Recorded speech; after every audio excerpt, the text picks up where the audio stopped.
Alright guys, so today on top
probably turn the power off.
Come on.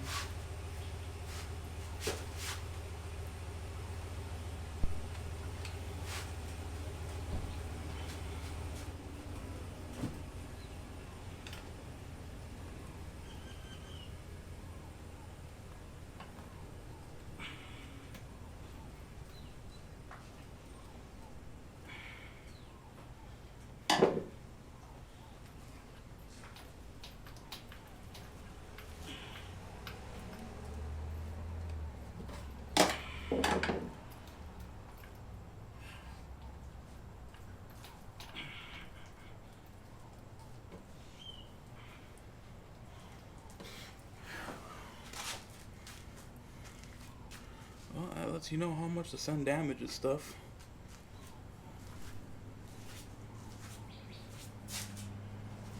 I have spoken about this before. This is actually, I think, my very first video was about this guy and a few other fittings.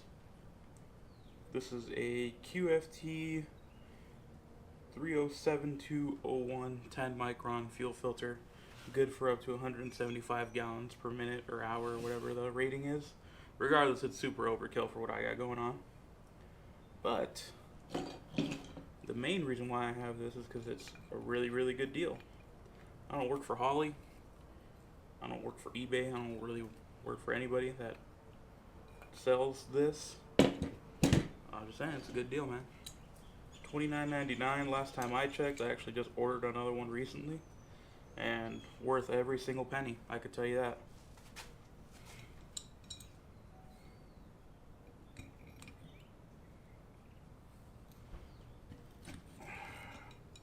These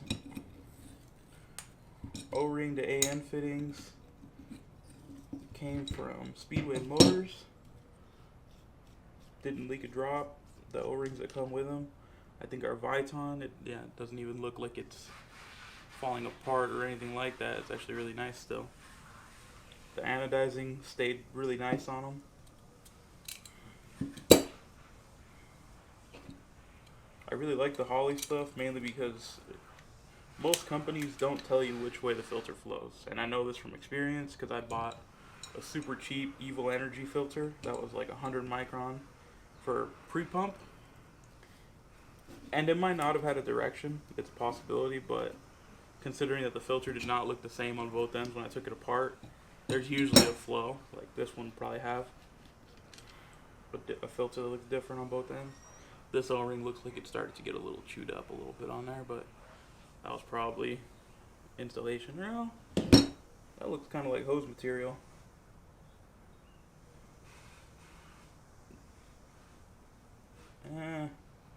O-ring got a little chewed up on install on that one. That's my fault. But regardless, really nice stuff. Recommend it highly. Especially because this is kind of the height of most people's applications anyway, is doing a -8 fuel system. Or you could reduce it down to -6 and it'll just be really good for quite a while, if I had to imagine.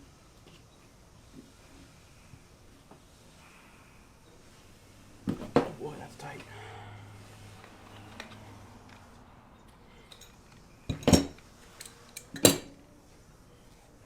Once again, so when you're taking these apart, look at your flow and remember how this went back together. So this cap comes off. O-ring has a little seat machined into the cap, which is also nice. This filter is not terrible, but she has not had the easiest life, which is good because it's been working. And they're really nice. They have a number 10 sort of laser etched or stamped already in them. And they're just they got an O-ring seal on the other side. And let me actually go grab a brand new filter to show you what that looks like.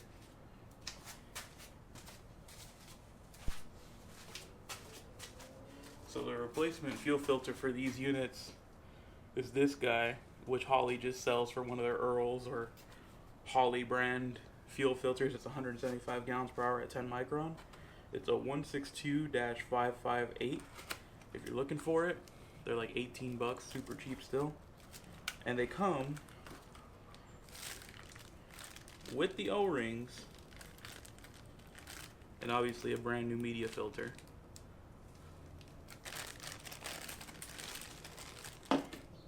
So in this instance, since the other side of the housing doesn't want to come out, all I'm probably going to do is replace that other O-ring that's in there, probably spray it out with a little bit of brake clean, put this new O-ring in with a little bit of lube, put the whole thing together, and put this one on the shelf. Because I bought a brand new unit, and I just figure I'll put this one on for now. So this was just sort of a representative deal of what this looks like on the inside, how to take it apart, stuff like that. It was this side, This side went in. Spring on top. Then the housing cap. Tighten it up. Tighten it all the way down. Put it back together. Good. This one I'm just going to replace the old one with. Put the fittings. I got new Dash 8 fittings from Speedway. I just like the red and blue because it matches sort of this old school color style. The rest of my fuel system is black, as you saw. Alright, so I'll pop back in a second. Alright, so I went and got my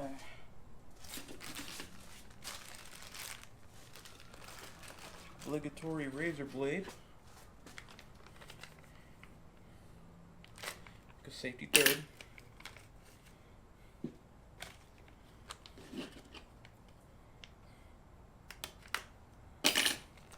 And me personally, I just like to put a little bit of something, some sort of lubrication on the threads because it's aluminum on aluminum. And also a little bit of oil or lubrication on the O-ring to try and prevent what happened with one of these guys where the O-ring was a little torn up on install. Which, not necessarily the end of the world, doesn't necessarily mean you're always going to have a leak if that happens. But I'd rather be safe than sorry.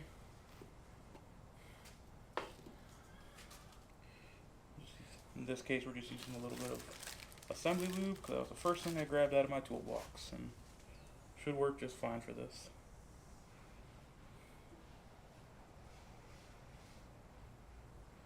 Don't got to put a whole bunch on, just enough to coat the threads.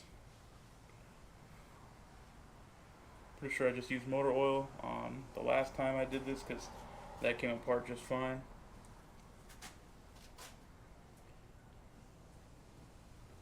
And one thing to note is that since these are O-rings that are sealing this connection, is you don't really got to crank on these too hard. I might have already said this in the first video, but it doesn't really help to crank these as tight as you can sometimes because then the O-ring just gets squished out. So there's definitely a noticeable stop there. So we'll stop there. Same thing with this guy. Go to lubrication. And if some of this gets into the fuel, I've yet to ever find this be an issue. It seems to go through the fuel and through the carburetor just fine. So if you're worried about it clogging your carburetor, just use motor oil. It's already a liquid, it can't clog anything really. Tighten that up, make sure it's snug, and then I'll go over the big sides.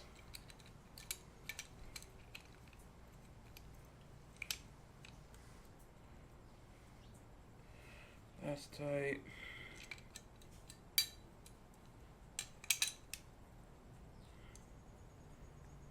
That's tight. Alright. And then you see the flow, the arrow. So the arrow is going to be pointing towards the carburetor or towards your fuel manifold. And then going the opposite direction is going to be your fuel pump or wherever your fuel feed is coming from. So this is just basic maintenance on this deal today for the most part. Just making sure that the fuel filter was good, and it was pretty dirty, so glad I checked on that. Let's let this pupperooski in there. Okay, I think that's about as far as it was. Now, did I check the direction? Of course I didn't. Why would I do that? It's almost like you're supposed to do that. I had it right, but still, doesn't hurt to be sure. Just want to make sure the arrow is pointing somewhere where I can see it. That's good right there. Put the old fittings on. These I'm not lubing, mainly because the fuel itself has a bit of oil in it from a top lube that I use, along with all the fuel fragrance. So I'm not too worried about these fittings galling on install. They're pretty well lubricated to begin with. And then as you're tightening these fittings, you kind of want to, if this whole deal were to spin, you would want to hold this fitting to make sure it doesn't unscrew it. But in this case, these don't really need to get super tight, like cranked on. So I'm gonna tighten them, see how it feels. But first I'm gonna tighten up this screw back here that's supposed to tighten up this bracket, and that should keep it from spinning.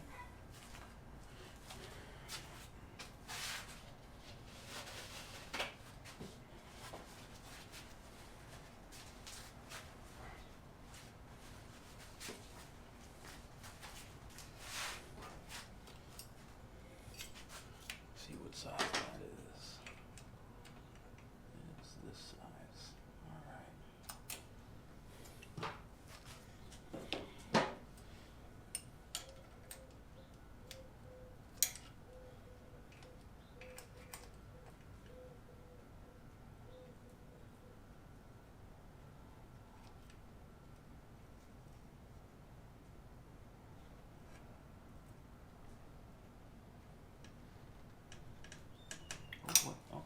I think that's sufficiently tightened up. Supposed to use an aluminum wrench, but because this bracket and stuff is here, it just makes it more of a pain in the neck.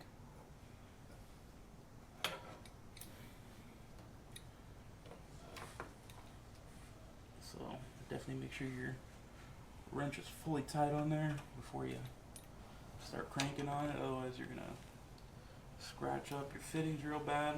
I'm not entirely too worried because since I don't have a hood, one thing you'll notice is I have these custom bronze fittings,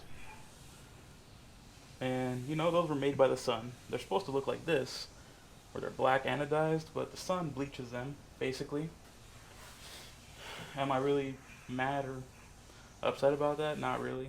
I genuinely don't care, but you know, it's something to note. If you're running these in the sunlight, it does in fact bleach them. So what we will do now is go kick on the fuel pump and make sure that all of our connections are good. Make sure everything's dry to begin with. And odds are, on our pressure gauge, I never noticed it previous, but over time that does happen, is you'll see your pressure start to drop on your gauge. And that's not because your pump is failing, it's because your fuel filter is getting more and more clogged. So it's just one thing to note for this restricting flow.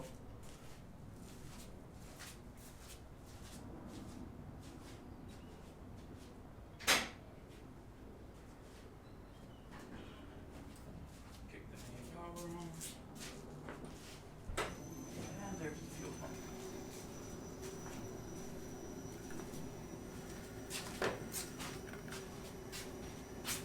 And would you look at that? We've got 9 psi. I don't really trust this gauge too much.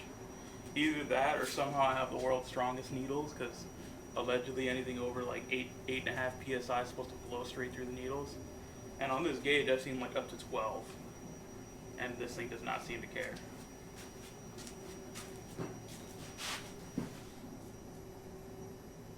Yeah, like, turn the light on. Put you guys over it. So usually, if it's blowing through the needles, you'll see fuel dribbling out of either the venturis or through the needles, or the nozzle I should say. But in this case, they're dry as a bone. Okay. So we've got no leaks on the carburetor. Go through, spray it down with some brake cleaner or carb cleaner and get some of this dust off, along with some of this residual like fuel vapor that sits on it. Then the other bit I'm replacing is going to be this air filter. This thing looks clean, and it probably is still relatively clean, but it's been through several. So another thing to note with not having hood is when it rains, if you don't get to it quick enough, or if you're being lazy and you don't cover it, everything gets covered in water. Doesn't matter if you have an air cleaner or whatever, everything still gets covered in water. So the other thing I'm changing today is going to be the oil, because the other day it rained pretty hard before I realized it. I think I was asleep and came up, turned the car on in the morning, and this thing was breathing all the steam out from the water that made it past the filter after I turned it on.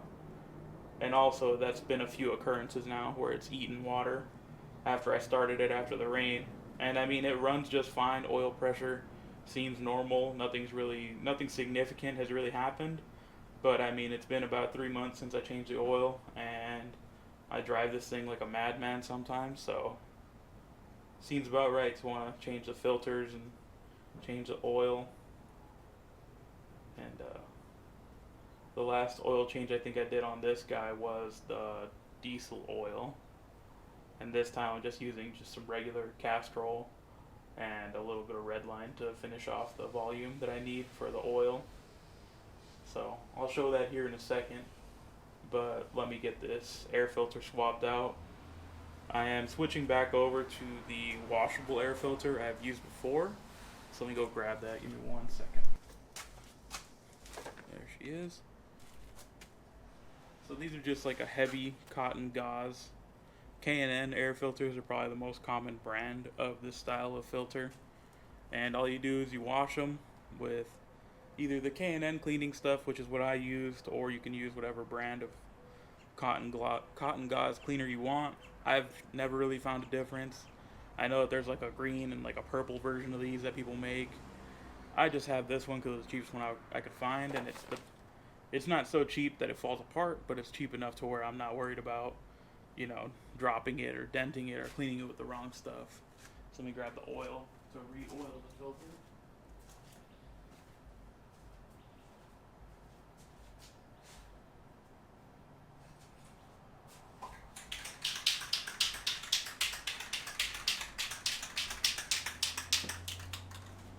These use sort of like a sticky oil that you spray them with. This is just Maxima Racing spray on air filter oil. This stuff's actually the most tacky version of this I've found so far, and it's a cool blue color. Their filters, or who is it?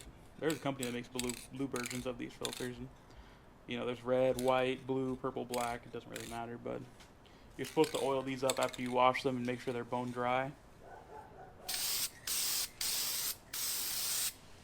Fog it, basically. I'm doing this on a tarp because this oil, like I said, is very tacky, and it's very annoying when it gets everywhere. From my understanding, you don't necessarily have to drench this thing in oil, but you definitely want to make sure that all the media is covered.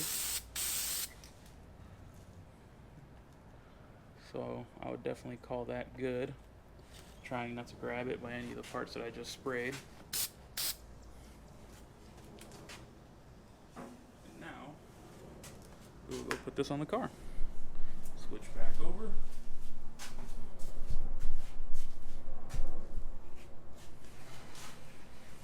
Sit that right there.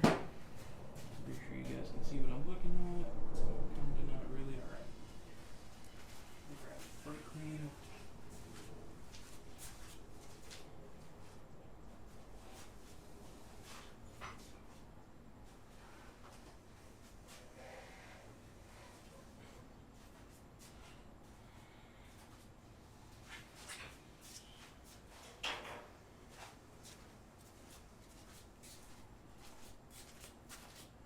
So one thing to note about the way I'm about to apply this is I like to take it and sort of spray down all the,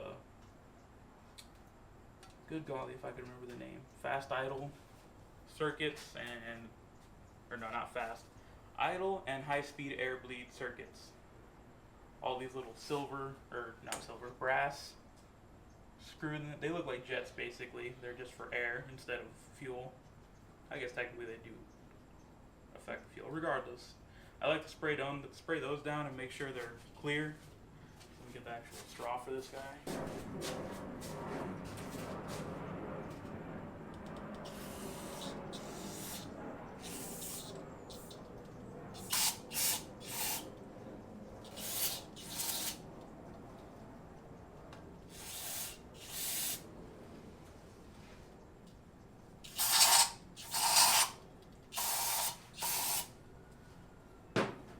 No, I'm not going to start the car right now. That's one thing to note. If you do not want to start the car after you just sprayed a bunch of brake clean down the carburetor at least, because that's a good way to get a bunch of pops and bangs. Now, if that's what you're looking for, there's probably safer ways of doing that, but that is one way to do it. Don't recommend it, honestly. Try and get some of this yellow staining off.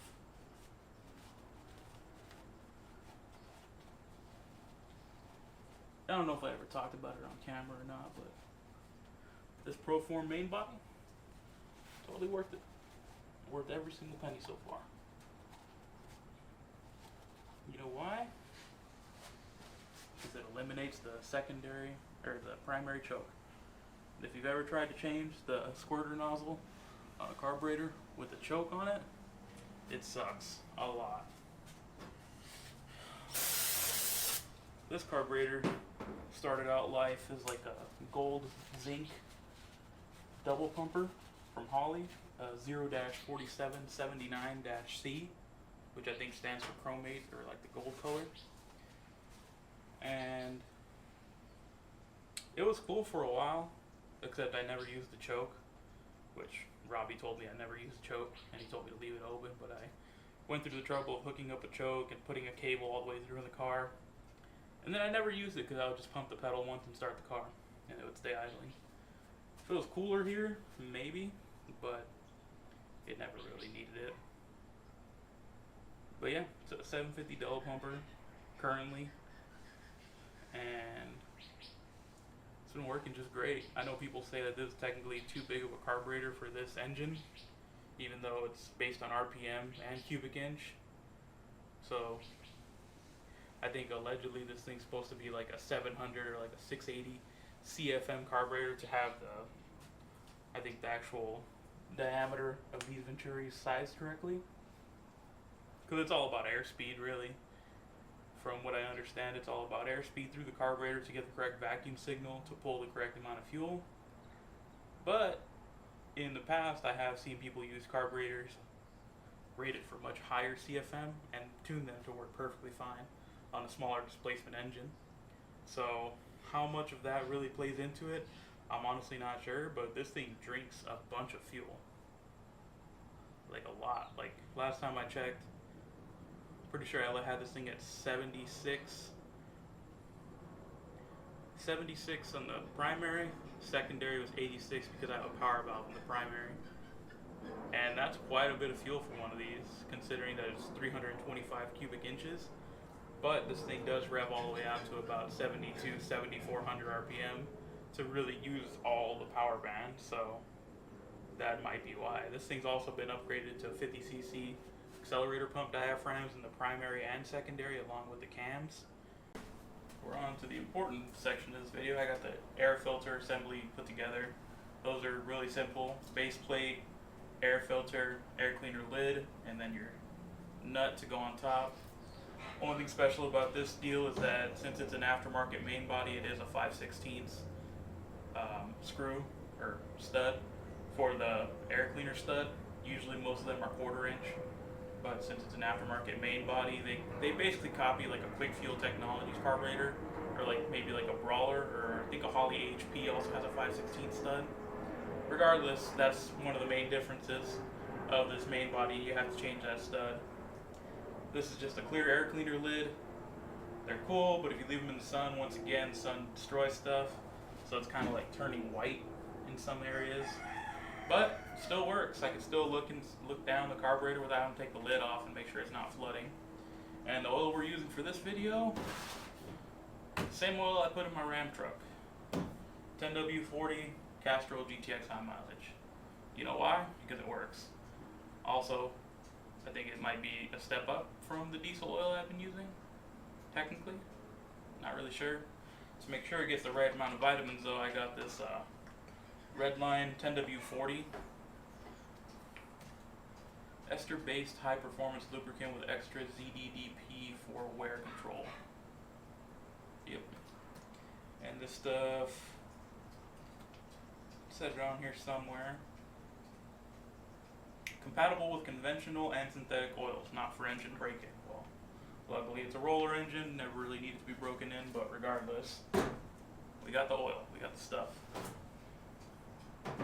Another interesting thing about this engine is that the way the oil system is set up is sort of unique.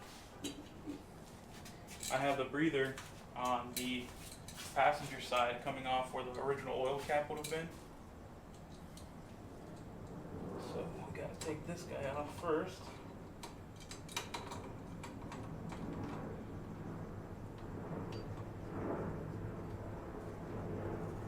Boy. Oh, she's tight on there. She's extra tight. Gonna need another wrench.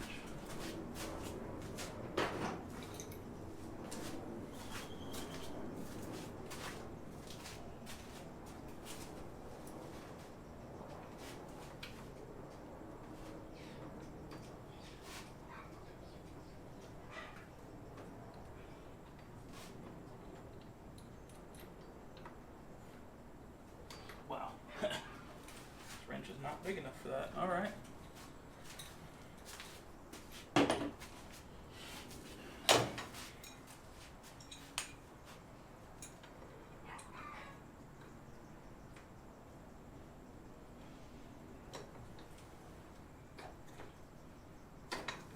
There we go. That's what I like to see.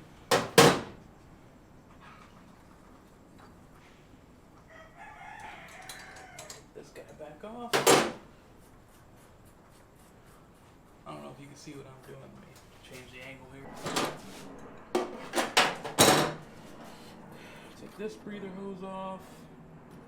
Oil's not dribbling out of it, so we know it's working.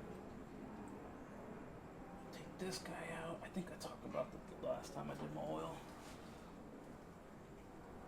Oh boy.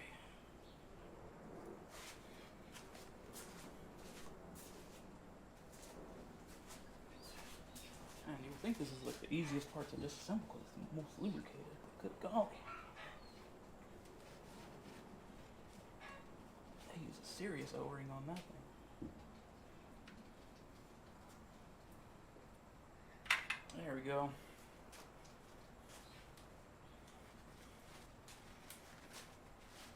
I think I showed this the last time, but this is this top piece, the part that replaces the oil cap, is an Earl's piece.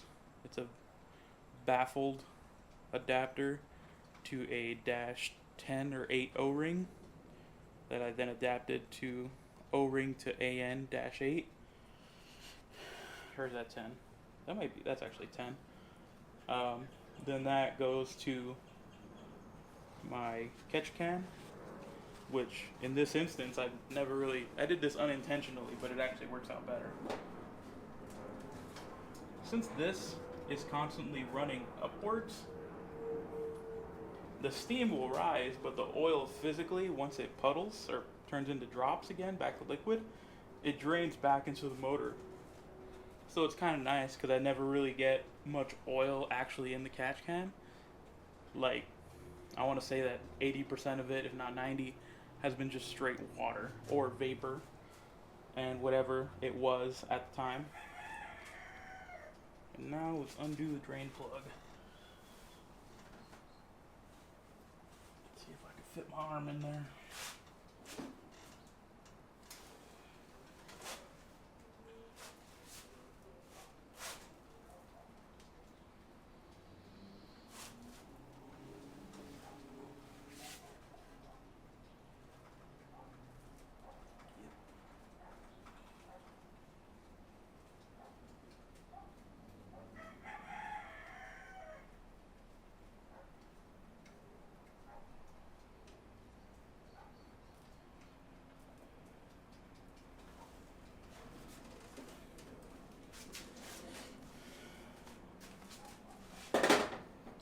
If you ever use one of these wind oil pans, they do have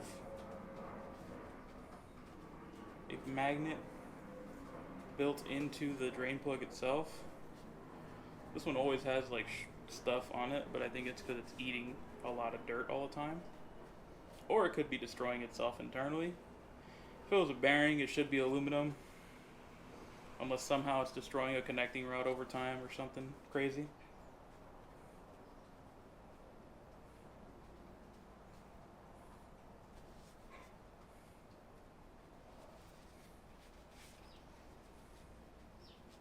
And they do seal with an O-ring, so I'll probably slap a new one on here because this one's pretty pancaked. So you can see the O-ring's pretty flat now. Just cleaning up the drain plug, letting her just fully drain. Oil doesn't look too sparkly. I can see the sun sitting in it. It looks just black for the most part, which is fine.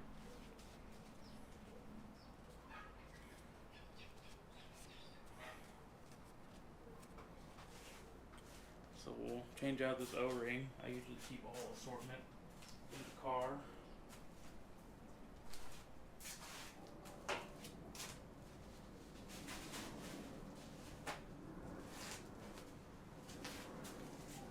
This pan is one of the Wyand front sump oil pans that they make. It's like a sheet aluminum or sheet metal pan. Works pretty good. I've honestly haven't had much issue with it other than the pickup tube. I might have talked about this before too, where the pickup tube for the factory came with the wrong O-ring, so I had bad oil pressure, like low oil pressure, when I started the car one time. So that's no fun. If it doesn't feel right, always go back and make sure it feels right. Because 9 times out of 10, your instinct is not wrong. It's definitely supposed to be tighter, especially when it comes to that O-ring.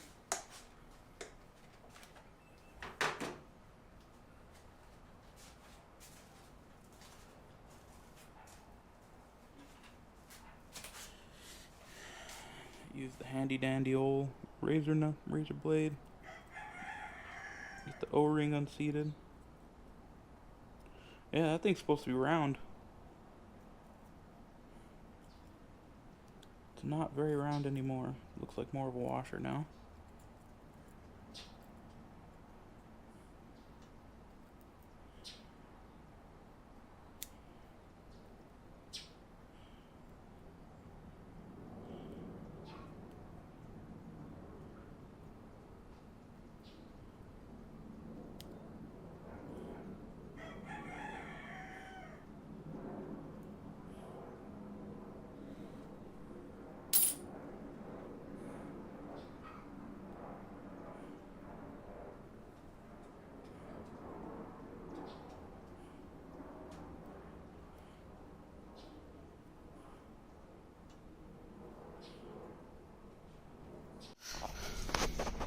Now we are on to draining the oil filter side.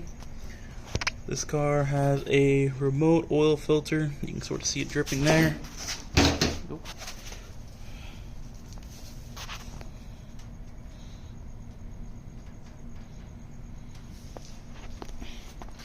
Another thing unique about these pans is that they don't retain any of the stock oil filter location. They give you 2 -10 fittings that you then have to put a remote oil filter bracket out for. So that's what this is. I chose the Ford option of the oil filter bracket, or Mopar, mainly because I use the same oil filter for both the Maverick and my Dodge Ram, which is nice because then I just gotta order duplicates of the oil. This stuff you can actually get from like regular auto parts stores, and you can get a whole case of these. I think I paid like $80 for 12 of them, which for a Wix filter, that's a pretty banging deal. If you've ever bought individual Wix filters, even if they're not the racing ones, they're still a pretty penny now. They're up to like $8 or $9, and you know they're still American made. And I think this oil is from Europe. Nope, made in the USA from domestic and imported components. So, yeah, pretty good stuff. Red line, I think it's all made in US. Yeah. Fabrica EU. That means Estados Unidos, United States. So, not bad stuff going back in. Not saying the oil I had previous was bad, because that stuff worked just fine for months. Just abusing the car. Never really got thin, didn't really care how much fuel or water got washed in. There's not really much blow by or fuel going past the rings on this deal yet, but good to know that it works anyway. Even when this thing got hot, which is like 200 degrees if that, it never really cared. Which, technically speaking, this engine in the 5.3 Silverados and 4.8s and 6.0s, they idled at like 210. That was like the middle of their temperature range. And then they would be hot at like 230. So, not too concerned about the heat in this thing. This thing sits usually at like 190 all the time. So, it's like a 186 or 187 degree thermostat, and it sits at 190 all the time. So, definitely good. I'll get this filter ripped off. Put some fresh oil in it, and we'll call it a day. And then hopefully in the next video, you'll see me doing some stuff to get this thing ready on the backside.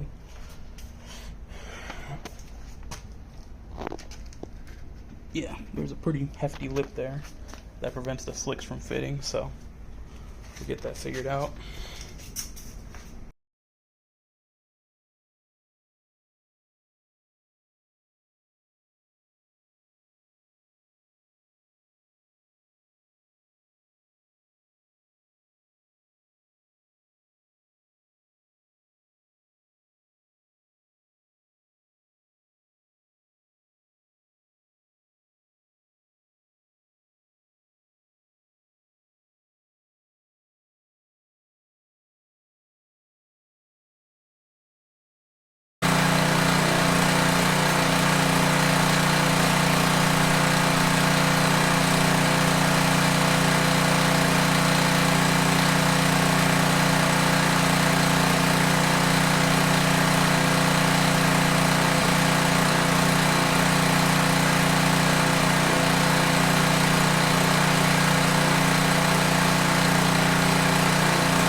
some little tasks here and there.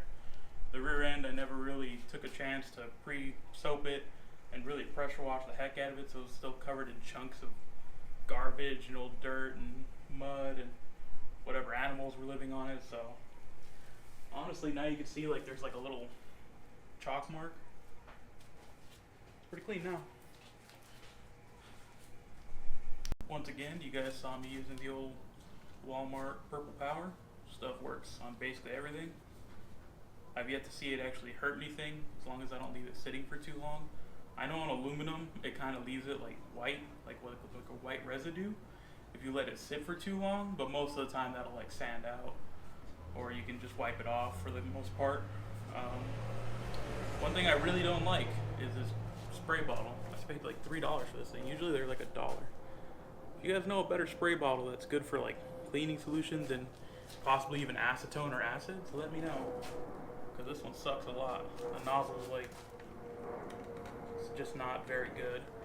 If your hands are wet, you can't really like move it, and it also leaks a little bit when you're spraying, so some of whatever you're spraying gets right on your hand, which you don't want that to happen with all your fluids. This one's alright, but definitely don't want that happening all the time.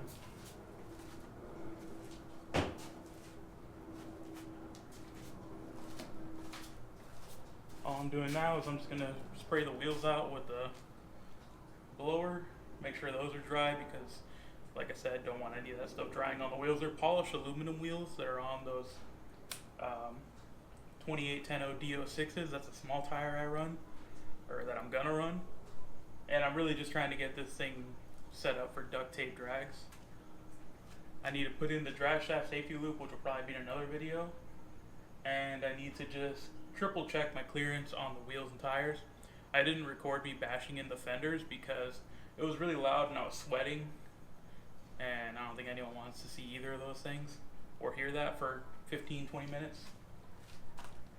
And the other thing I'm gonna try to do is get an aluminum bucket seat, kind of like a Kirky, and hopefully, if I'm really lucky, I'll get a roll cage. But depending on time and money, I already have a ticket for duct tape drags, but I still need to rent a trailer and possibly get a hotel, because this year, I'm pretty sure last year they let you buy the competition day only as a participant ticket, but this year they're only letting you, they're making you buy both days. So you pay $125 for Friday and Saturday, which is fine, but I'm only trying to go Saturday. But if I have to pay for both, I think I'm gonna try and get a hotel and go Friday and Saturday. That way I get some runs in and I get my competition day, but then I gotta figure out a hotel and then pay a little bit more for the trailer. So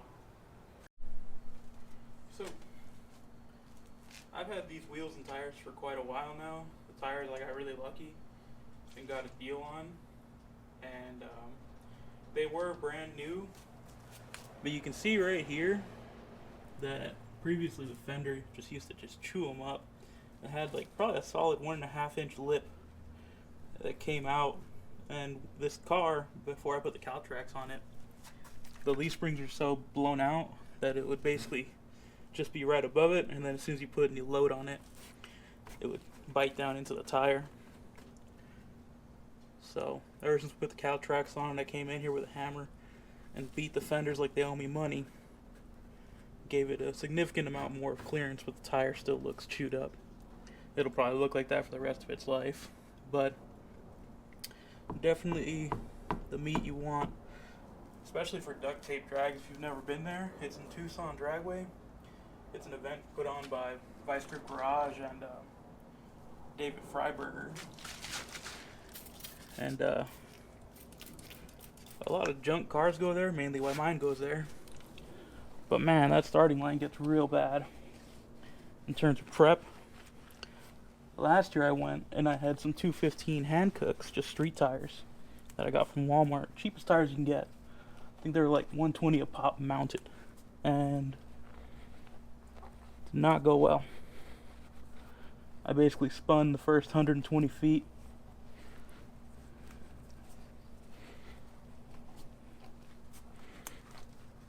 So all I'm doing here is throwing on a little coat of Lucas wax, spray wax. Try and keep some of the dirt off these girls, because, you know, it ain't much. But it's what I got. When I went to go pick up these wheels, one of the lug nuts decided to gall when we went to test fit it, and we couldn't take the wheels off, so I had to buy them. So I think I got a set of front and rears for like $200 or something like that. It was a really good deal for what the wheels are. I honestly have no clue what these are called, but they look cool. I'm not too big on the 5-spoke stuff unless I really do like a billet wheel, like a really nice one, but these are cool. The fronts, I think I've mentioned before, are just some Vision wheels. They're like a drag light style, if I'm not mistaken. Just the holes, and they're black. Eventually, when this gets a 5-lug rear axle, I want to move up to some, well, I have the wheels already, but I have some weld drag lights, like legit ones, and keep the big old meats on them. Possibly have 2 sets of tires, because the way the car sits right now, I actually can't drive it anywhere that much, because I'm going to chew up these bias ply tires in a hurry on these Arizona streets. It's pretty bad out here. But for now, that's about it for the duct tape drags prep. Hopefully in the not far off future, we'll have that aluminum seat like I talked about earlier, and possibly a roll bar.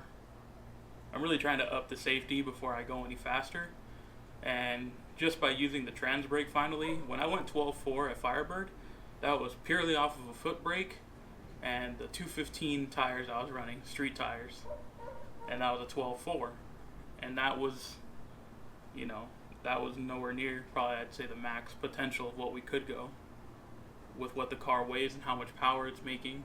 So now that we have the 2810 DO6s on, and I finally have the trans brake hooked up along with the 2-step, I'm going to try and set it up at about 3,000 and see where that goes.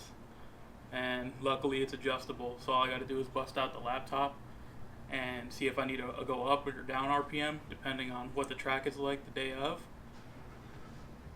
And I don't doubt we can go mid-11s with this car. I know that's a huge leap, 12.4 down to 11.5, but I feel like I was really limiting myself. And then if we don't go into the 11s, I know a way we can go to the 11s, and that's going to be finally putting on the turbo kit I have for this thing. Well, not kit, but the parts. Assembling it and fabricating it.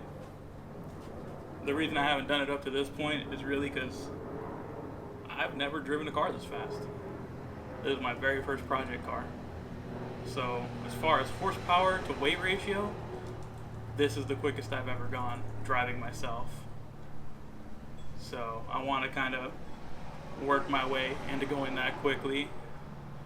Like 3,000 RPM in this thing might actually be really soft for the leave. And I might have to turn that up so I don't dead hook at the track, because so far I've tested it a couple times here and there on much worse surfaces and it hardly has any slip. So we'll see. I'll definitely keep you guys updated, getting closer and closer to duct tape drags. If you're going, throw it down in the comments. Let me know what kind of car you're taking, and maybe we might, you know, what's it called, caravan it down there. I know a few of my buddies are going. So if you guys see us at Duct Tape, definitely say hi, say what's up, and definitely try and have a good time out there. It's always a good time. This is my second year going that I'm going to be driving, assuming nothing breaks.